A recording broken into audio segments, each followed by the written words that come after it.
Assalamualaikum warahmatullahi wabarakatuh. Perkenalkan, nama saya Retna Nafisa. Di sini saya akan menjelaskan hukum narkotika, psikotropika, dan zat adiktif lainnya. Nah, di sini zat adiktif merupakan kelompok narkoba selain narkotika dan psikotropika. Maka, itu hukum penggunaan narkoba diharamkan. Dalam Islam, narkotika, psikotropika, dan bahan adiktif berbahaya lainnya yang berarti bahan atau zat yang jika dimasukkan dalam tubuh manusia, baik secara oral atau melalui mulut, melalui hidung dan dihirup maupun disuntikan, dapat mempengaruhi pikiran, suasana hati, atau perasaan dan perilaku seseorang. Narkotika golongan 1, yaitu narkotika jenis yang berpotensi sangat tinggi, menyebabkan ketergantungan, hanya digunakan untuk tujuan pengembangan ilmu pengetahuan saja. Nah, yang narkotika golongan kedua itu sendiri adalah narkotika yang berpotensi tinggi, menyebabkan ketergantungan, memiliki khasiat sebagai obat, namun penggunaannya hanya sebagai opsi terakhir, dan dapat digunakan dalam terapi serta bertujuan mengembangkan ilmu pengetahuan. Narkotika golongan ketiga adalah narkotika yang berpotensi ringan. Itu juga menyebabkan ketergantungan, memiliki khasiat pengobatan, dan kerap digunakan untuk dalam melakukan terapi dan bertujuan mengembangkan ilmu pengetahuan juga. Undang-Undang sendiri nomor 35 tahun 2009 tentang narkotika membedakan pelaku pidana narkotika menjadi dua, yaitu pengedar narkotika, meliputi orang yang secara melawan hukum memproduksi narkotika, menjual narkotika, mengimpor atau mengekspor narkotika, melakukan pengangkutan atau kurir, dan melakukan peredaran gelap narkotika. Pengguna narkotika dibedakan menjadi dua, yaitu pencandu narkotika dan penyalahgunaan narkotika sendiri. Pecandu narkotika itu sendiri adalah orang yang menggunakan narkotika dan memiliki ketergantungan terhadap narkotika, baik secara fisik maupun psikis.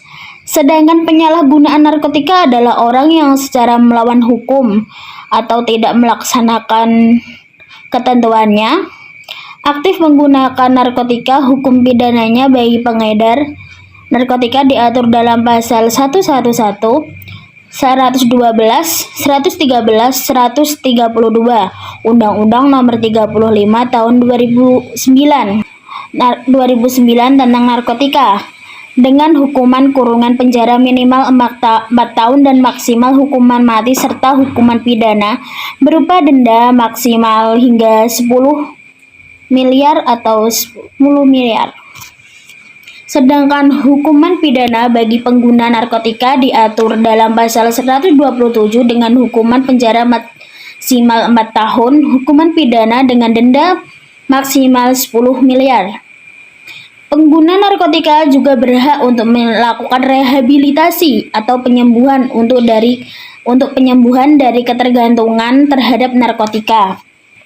Hukum mengenal psikotropika diatur dalam Undang-Undang Republik Indonesia nomor 5 tahun 1997 tentang psikotropika. Menurut Undang-Undang nomor 5 tahun 1997 itu sendiri tentang psikotropika, yang dimaksud dengan psikotropika adalah zat atau obat, baik alamiah maupun sintetis, bukan narkotika, yang berkhasiat psikoaktif melalui pengaruh selektif pada susunan saraf pusat yang menyebabkan perubahan khas pada aktivitas mental dan perilaku. Psikotropika hanya dapat diproduksi oleh pabrik obat yang telah memiliki izin sesuai peraturan perundang-undangan yang berlaku. Berbeda dengan narkotika, psikotropika dibagi menjadi 4 golongan. 4 golongan diantaranya psikotropika golongan 1 merupakan psikotropika yang hanya dapat digunakan untuk ilmu pengetahuan dan tidak digunakan dalam terapi serta mempunyai potensi amat kuat, mengakibatkan sindrom atau ketergantungan yang termasuk psikotropika golongan 1 diantaranya brolamfetamina, katinona, mekatinona, dan lain-lain.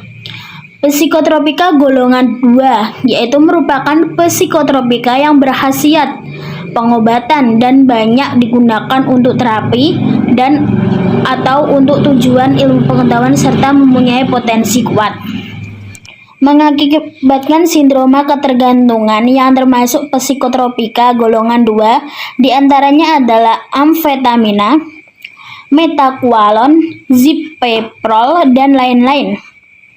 Psikotropika golongan 3 merupakan psikotropika yang berkhasiat pengobatan dan banyak digunakan dalam terapi atau untuk tujuan ilmu pengetahuan serta mempunyai potensi sedang, mengakibatkan sindroma yang tergantungan yang termasuk psikotropika golongan 3 diantaranya adalah katina, amobarbital, pentazosina, dan lain-lain.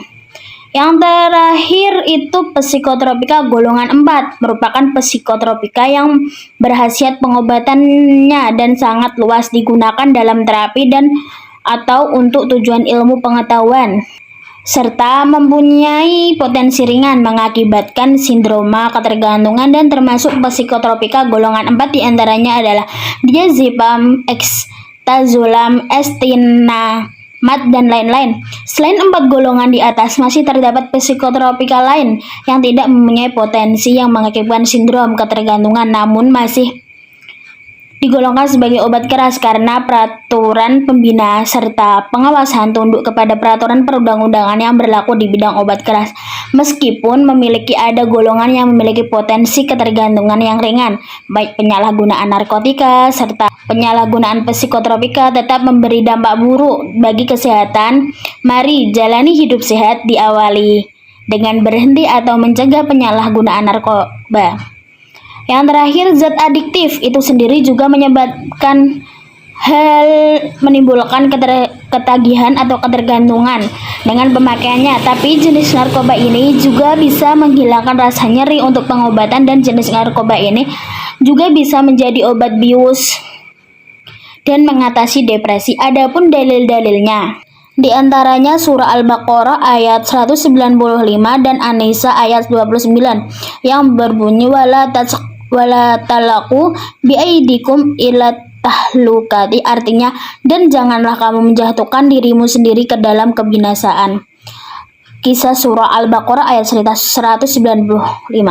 Yang kedua dari An-Nisa ayat 29 wala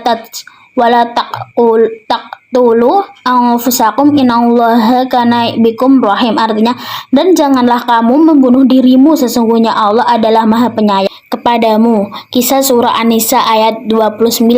Dua ayat tersebut itu menunjukkan haramnya merusak atau membinasakan diri sendiri. Narkoba sudah pasti memberikan dampak negatif terhadap tubuh dan akal seseorang, sehingga dari ayat inilah dapat dijelaskan bahwa narkoba itu haram.